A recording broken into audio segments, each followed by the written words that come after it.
จอมนาคามหาราชมาขบงต้องเกลือฟ้าราชายืนอยู่เอพระองค์ทรงไทยบารมีเอพระองค์ทรงไทยบารมีโมรณีนี้เป็นพยานของถวายงานใต้บาทบูชานอกตายาวันขาดเพียงกาบลงใต้บาทพระองค์องค์นาคาที่ตระกูล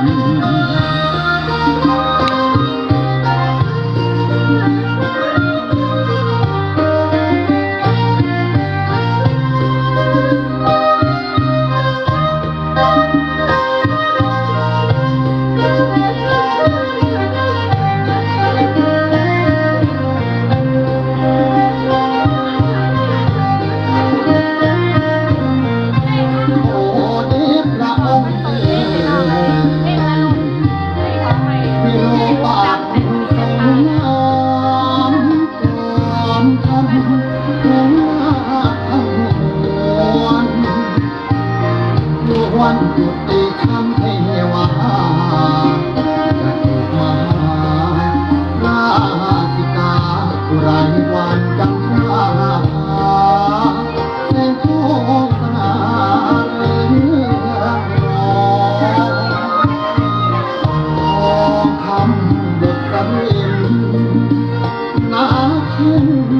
สวรรณชาติสองพันหาวันพาเมืองบาทบาทพระบรมทรงบูรณ์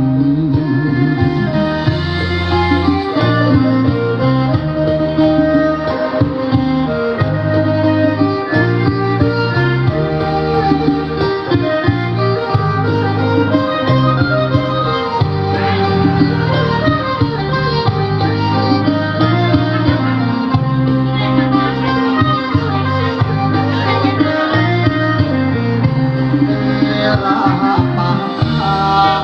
พระมรกายสีไรเดียวมรกตเที่ยวจงกนีรัตนชาพระบรมนาที่องค์สมนาภูองค์โตสีสุดโทต้นโพเพียงบนองค์ปู่สีสุดโท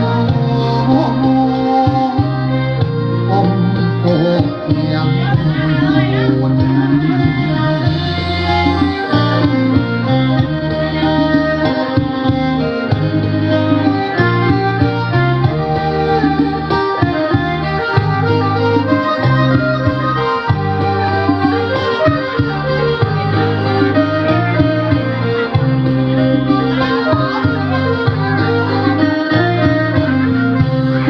พยา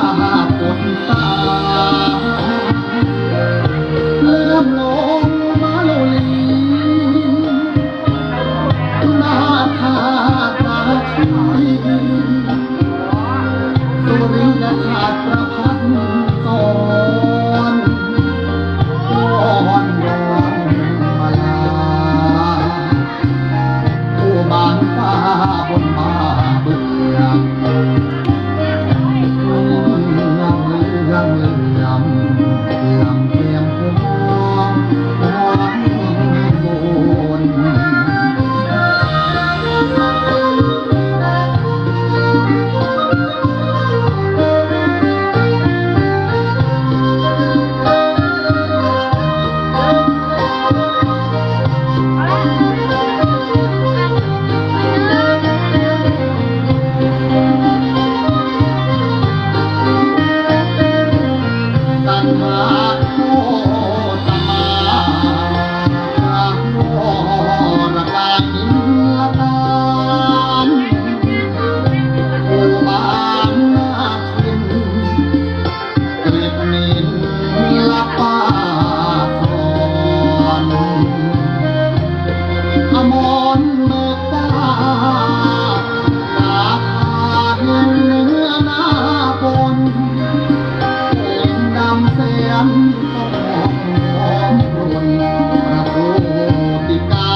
สีตระกูลพระบาททรงบนทูลเสด็จเชิญเดินพระองค์ทรงประทานพรเกี่ยวแนวลำลำดิ่งเลี้ยงสวงภูมิขาทั้งปวงของพระบาทมา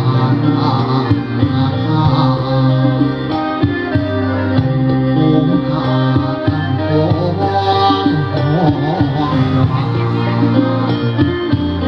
ว่ามาความยืน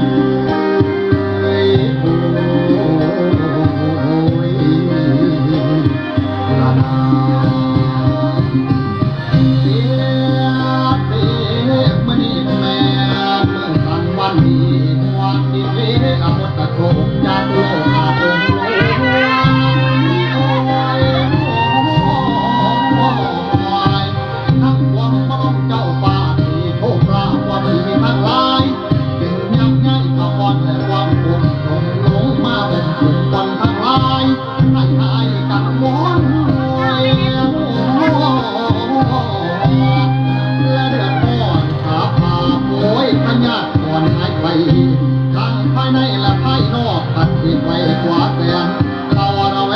งเสียเสียตัวเพียรข้ออาคมบรมมาพิษดวงประดิษฐ์พรอันนี้เศร้าหัวเนตาเจ้าป่าควงสวรรค์ไอ้คณิเป็นคนเมียวันมาไปตา